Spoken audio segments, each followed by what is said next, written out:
निर्मला सीतारमन ने 1 फरवरी को अपना 8वां बजट पेश किया और ये मोदी सरकार का 3rd टर्म का बजट है। और इस बजट में हम केवल बात करेंगे रेलवे बजट पर, क्योंकि 2025 के लिए रेलवे बजट में रेलवे को लेके कोई बड़ी घोषणा नहीं हुई, जिसमें रेलवे के लिए 2,52,000 करोड़ का एलोकेशन किया गया है और ये एलोकेशन 2025-26 फाइनेंशियल ईयर के लिए रखा गया है। इस बजट से कोई खास काम नहीं होने वाला, क्योंकि रेलवे ने पुराने प्रोजेक्ट, न्यू रेलवे लाइन के सर्वे जो हो चुके हैं, चल रही वंदे भारत के अलावा ट्रैक अपग्रेडेशन के कामों के लिए 2024-25 फाइनेंशियल ईयर में रेलवे का अमाउंट एलोकेशन 2,62,000 करोड़ था और बजट भी इस बजट से लगभग 2-5% ऊपर नीचे था। मतलब साफ शब्दों में कहें तो वहीं पुराने कामों को नया बताकर रेल बजट में जगह दी गई है। 2 फरवरी को रेलवे मिनिस्टर की तरफ से प्रेस कॉन्फ्रेंस की गई थी, जहां उन्होंने यूनियन बजट से रेलवे बजट को सेपरेटली जस्टिफाई करके बताया था। वैसे तो गवर्नमेंट सभी स्टेट और यूटीज में रेलवे से ज़्यादा तमाम कामों के लिए सेपरेटली बजट देता है, लेकिन बात अगर टॉप स्टेट की करें तो इनमें उत्तर प्रदेश को सबसे ज़्यादा 19,858 करोड़ रुपए, जो 2024-25 के कंपैरिजन में 10 करोड़ ज़्यादा हैं, जबकि मध्य प्रदेश को 14,745 करोड़ रुपए का एलोकेशन किया गया है। बजट में जिन सुविधाओं पर सबसे ज़्यादा फोकस है, इनमें ट्रैक रिन्यूअल पर 22,800 करोड़ रुपए खर्च किए जाने हैं।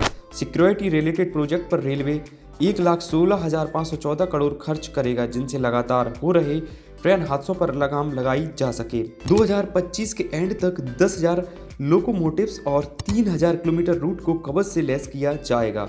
रेलवे 7,000 करोड़ अकेले क्रॉसिंग को लेकर जगह जगह बनने वाले आरयूवी और आरओबी पर खर्च करेगा।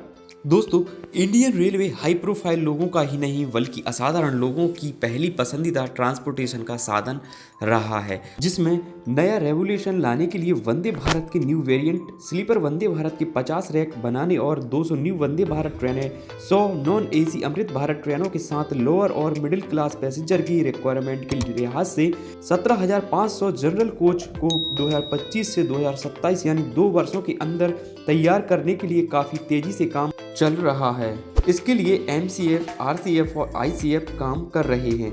इसके अलावा नई लाइनों को गति देने के लिए इस साल 32,235 करोड़ का बजट मिला है, जबकि गेज कन्वर्जन के लिए 4,550 करोड़ और बिजी रूट के दोहरीकरण चौहरीकरण के लिए वित्त वर्ष में 32,000 करोड़ का भारी बजट सैंक्शन हुआ है। नई सरकार और नए जनप्रतिनिधि मिलने के बाद तमाम जिलों की अटके प्रोजेक्ट को लेकर काफ़ी उम्मीदें थीं कि इन्हें लेके कुछ बड़ी राशि मिलेगी, जिससे ये कागजों से निकलकर धरातल पर आकर चालू हो सके। उन्हीं उम्मीदों में से एक सागर छिंदवाड़ा रेलवे प्रोजेक्ट, जो एमपी का काफ़ी बड़ा रेलवे प्रोजेक्ट है। इससे एमपी के साथ साथ गवर्नमेंट को भी एक अलग बूस्ट अप मिलेगा।